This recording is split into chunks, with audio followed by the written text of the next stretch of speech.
Dr. Nihal. I'm really delighted to see the reawakening of the Association of the Palestinian Community in the UK. And allow me to start by mentioning that we are privileged today to have among us Vanessa Redgrave.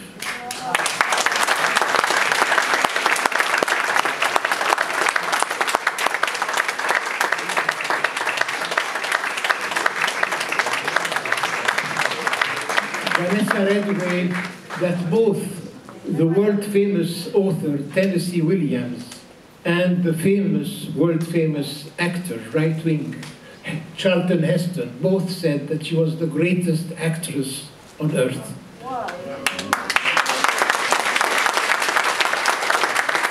I know that in the 21st century there were a few films, Palestinian films, that were nominated for awards in the Oscars. And in the last Oscar ceremony, a Jewish filmmaker mentioned his sympathy and his empathy with the Palestinian people. Vanessa Redgrave spoke about Palestinians and Palestine in the ceremony of 1978, already last century. Dear friends, the playwright Bertolt Brecht, in his play on Galileo, has a profound scene where Galileo in the courtroom retracts on his scientific findings under the physical pressure of the Inquisition. Physical pressure meaning torture. And in the room there was one of his disciples who looks at him with disgust and says, "Unhappy are the people who have no heroes." To which Galileo answers, "No, my friend, unhappy are the people who still have a need for heroes." Wow. I think we are here unanimous to believe that we, the Palestinian people, have still a need for heroes. And let me tell you, we are gathered here today to commemorate the Nakba, the ongoing process of the Nakba, and pay tribute and bow in respect to the collective hero, the Palestinian people. Yes.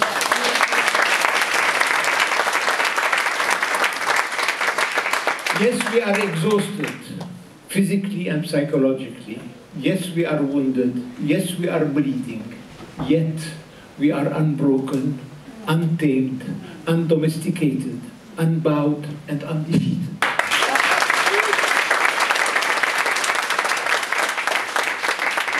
Friends, for 40 years, I kept saying, I do not belong to the optimistic school of thought that promises victory to the oppressed. I am against predetermination. History is always in the making, its destination unknown. And let me tell you, I always believed that the dilemma in the Middle East was either that there is a state missing or there is a people too many, this time we the Palestinians. I believe the answer of the international community has been that there is a state missing, needing to be created. But I have news for you. History is still undecided.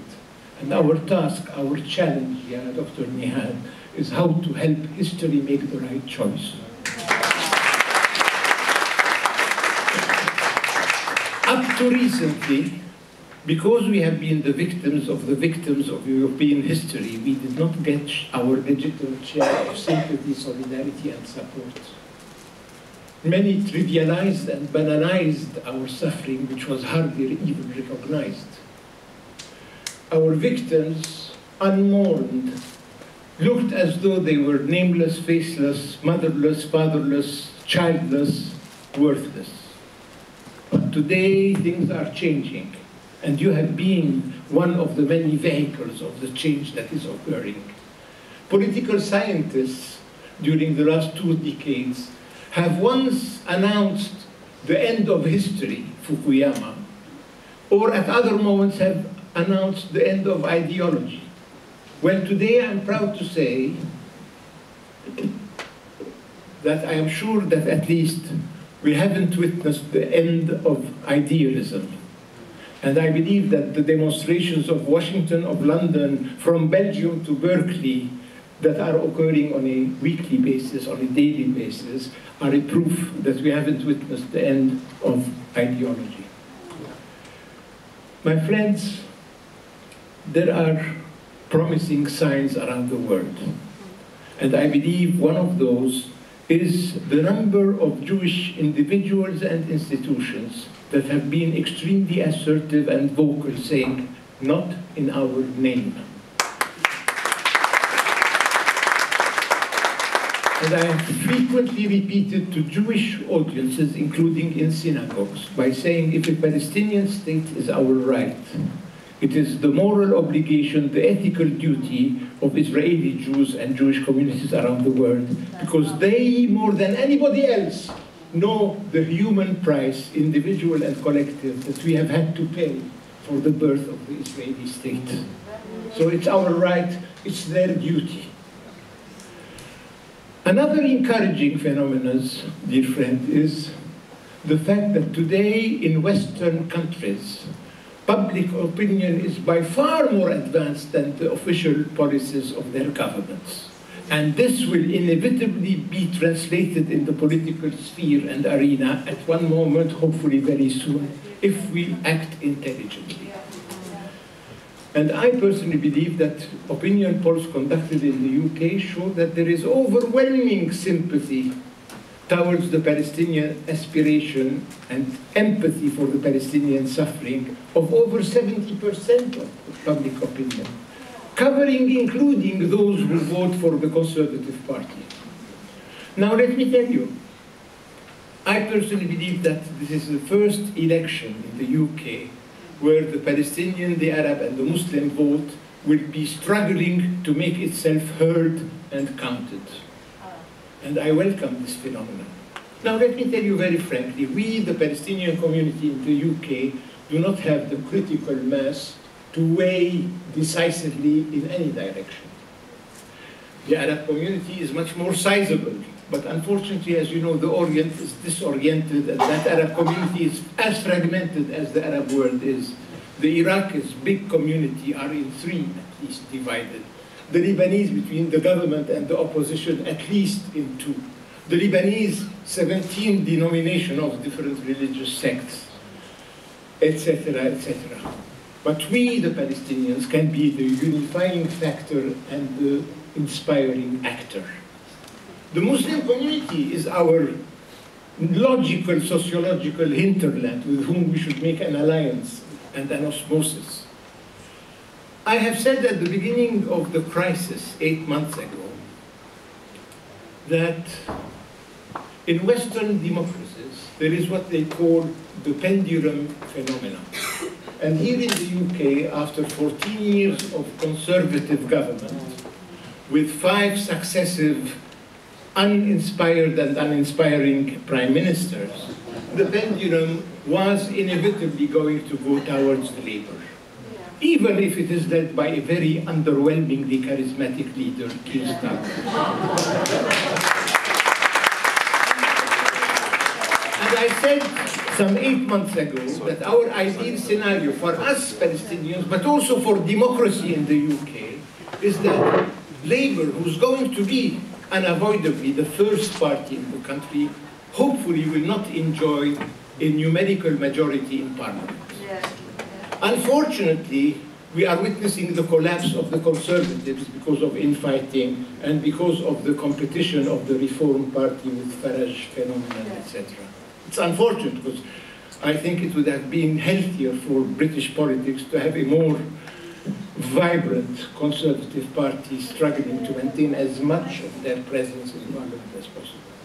But many Palestinians, many Arab Britishers, and many Muslims will be rewarding those MPs who have voted in favor of ceasefire now, stop exporting arms, refund the UNRWA, etc., etc., and punishing those who have been cowardly, because Palestine has always been the test between courage, political courage, and moral cowardice. We have to reward those who stood by us in our moment of difficulty and pain, and to punish those who have been insensitive to our legitimate aspirations. And political observers will discover that many hundreds of thousands of additional votes will be pouring towards the Liberal Democrats and the Greens, and they would understand the significance and from where they are coming.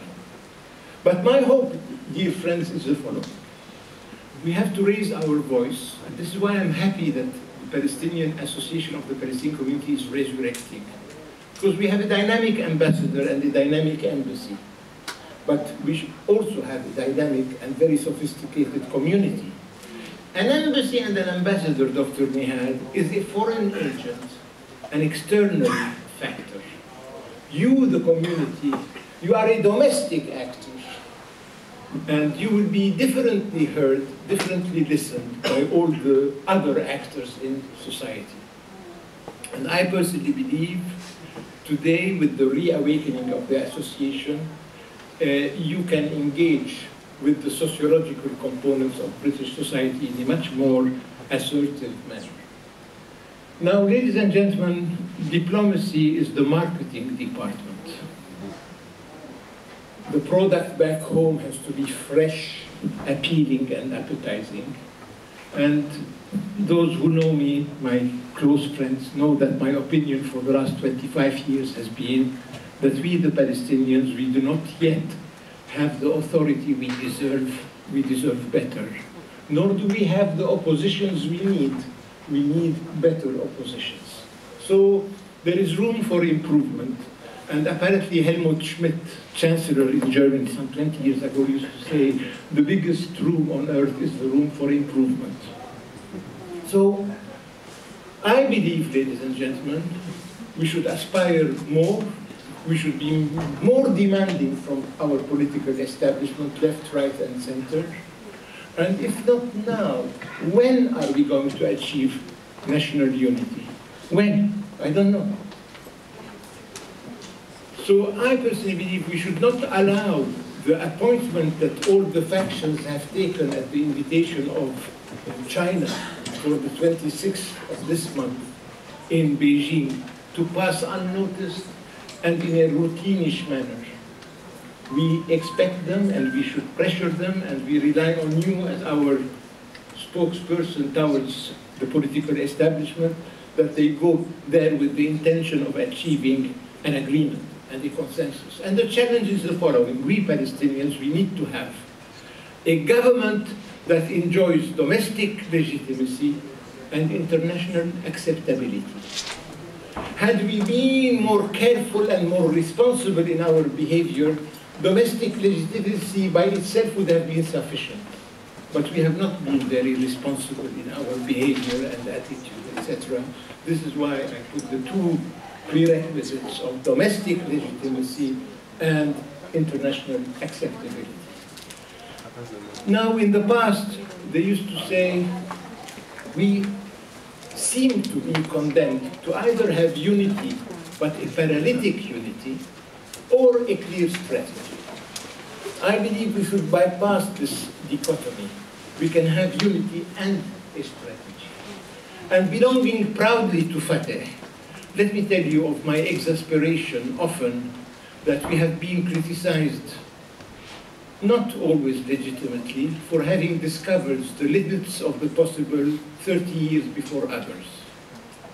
And I believe that we should have a genuine dialogue with great responsibility, showing political maturity and political statesmanship.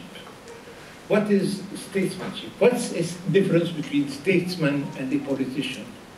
A politician, Dr. Nihad, is a person who cannot resist the temptations of an immediate gain, even if it's at the detriment of a long-term acquisition.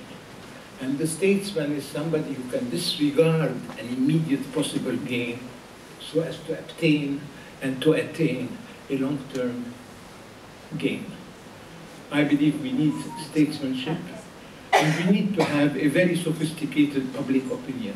I personally believe in the importance of public opinion. I never liked the word the Arab street, by the way, because it encourages our politicians to behave in a street-like manner. No, I would like them to be very polished, very sophisticated, decent, self-respecting, And I think that we, public opinion, and today I am a tired and retired diplomat, but I am part of public opinion. I think we should be very demanding vis-à-vis the performance of those who tend to pretend or tend to represent us. Dear friends, I won't flagellate you further.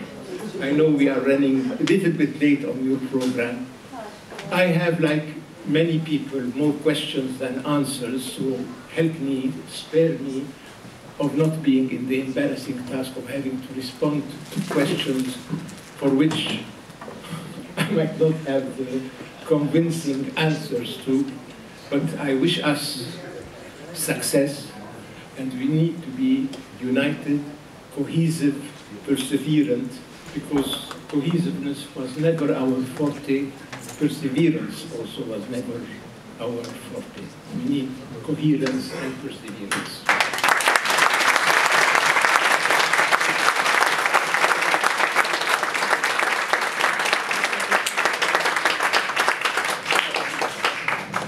Once again, just it's very, very hard and harsh, really, to contain all what our diplomat has stated, has elaborated upon. The reflection is always hard.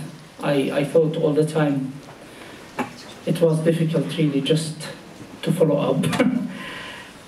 So thank you so much once again. And after your permission, I would like to ask kindly the Palestinian ambassador to the UK to come to address the audience because he has a lot of efforts, as a matter of fact, talking, advocating, elaborating, defending the Palestinian cause since he came to this position in London, and I would like to ask you all to welcome Dr. Hissam Zumlot to the platform.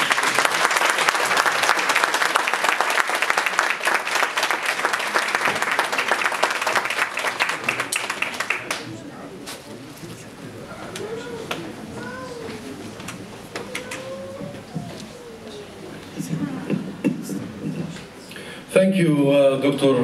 Nuhad, and the thanks are for the Association of the Palestinian Community in the UK, your committee, your advisory board, your volunteers,